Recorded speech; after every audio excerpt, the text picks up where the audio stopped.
Tahukah kamu perbedaan antara gereja Katolik dengan gereja Protestan? Bukankah mereka terlihat sangat mirip? Bukankah mereka sama-sama menyembah Yesus Kristus?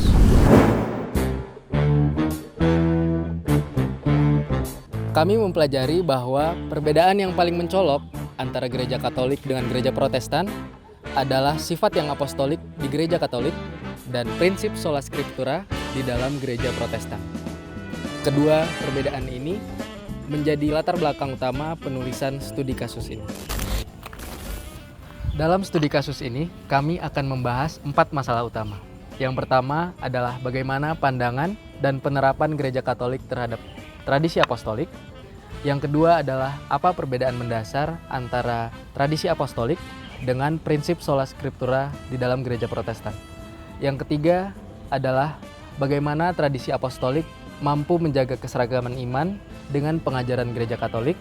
Dan yang terakhir adalah bagaimana ajaran iman kekristenan rasuli diwariskan di dalam masing-masing gereja Katolik dengan gereja Protestan. Pengambilan data studi kasus ini kami lakukan dengan metode kualitatif berupa wawancara terhadap narasumber. Wawancara kami lakukan secara offline maupun online.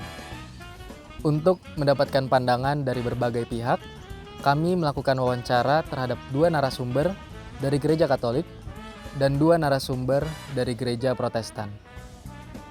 Narasumber kami yaitu Frater Gregorius Agung Satrio Wibisono, Pastor Puspo Yuwono MSC, Pendeta Santo Biong dari Gereja Injil Indonesia, dan Pendeta Nathan dari Gereja Kristen Protestan Jambi.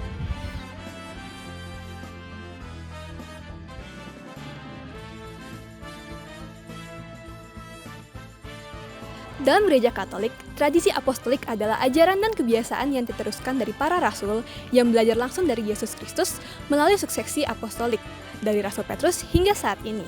Istilah ini berasal dari kata traditio, yang artinya yang diteruskan, dan apostolos, atau artinya murid yang meniru guru. Tradisi ini terlihat dalam keberadaan paus dan uskup sebagai penerus rasul, serta dalam sakramen, tanda salib, dan doa-doa devosi. Tradisi apostolik gereja Katolik meyakini bahwa warisan iman yang dinamis dan berkelanjutan, tidak hanya terbatas pada ajaran yang tertulis. Tradisi ini merupakan pusaka ajaran, praktik, dan cara hidup yang diterima para rasul langsung dari Yesus dan diwariskan kepada generasi penerus mereka. Hierarki dalam gereja Katolik sangatlah penting, dengan paus sebagai penerus Santo Petrus yang menjadi uskup Roma serta pemimpin dari seluruh umat Katolik di dunia.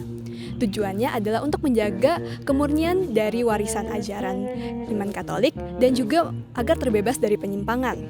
Struktur paus, uskup, dan imam juga diperlukan untuk menjaga agar ajaran iman dapat terwariskan sesuai dengan amanat Yesus Kristus seperti yang ditulis pada kitab suci, yaitu pada Matius 28 ayat 18-20.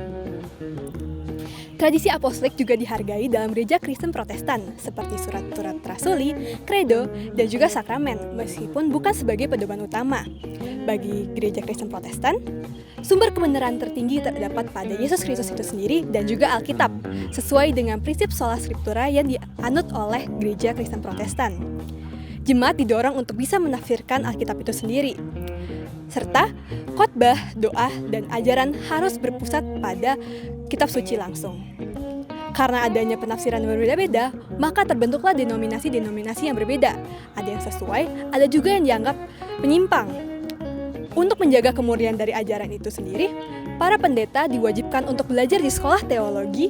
Lalu gereja Kristen Protestan berbeda dengan gereja Katolik yang memiliki pemimpin tertinggi, yaitu paus.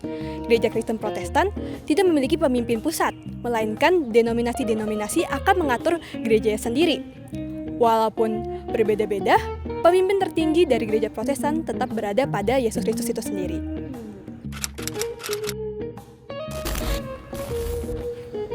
Tradisi apostolik gereja Katolik hadir di dalam 3 pilar utama, yaitu kitab suci, tradisi suci, dan magisterium gereja Katolik.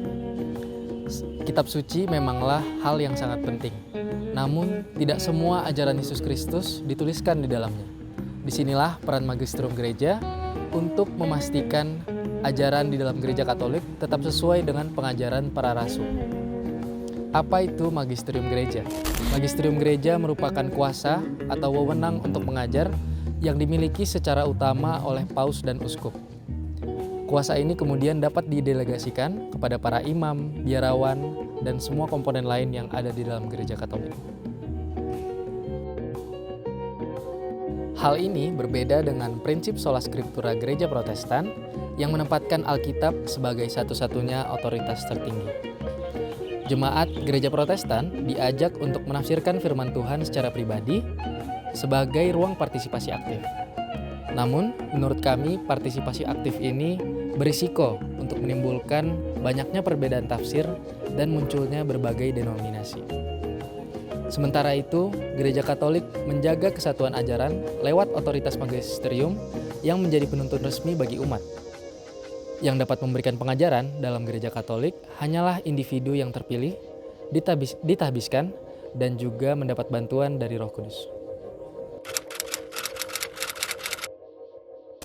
Iman Katolik dijaga konsisten lewat tradisi apostolik yang diwariskan melalui hierarki gereja, paus, dan para uskup. Sebagai penerus para rasul, magisterium berperan untuk memastikan ajaran tetap setia pada makna aslinya dan bebas dari segala penyimpangan. Dengan struktur ini, gereja dapat menjaga kesatuan iman, liturgi, dan ajaran di seluruh dunia secara seragam. Sekian jawaban yang kami dapatkan dari proses studi kasus ini. Pagi-pagi ke Siliwangi. Sekian dari kelompok kami, salam toleransi.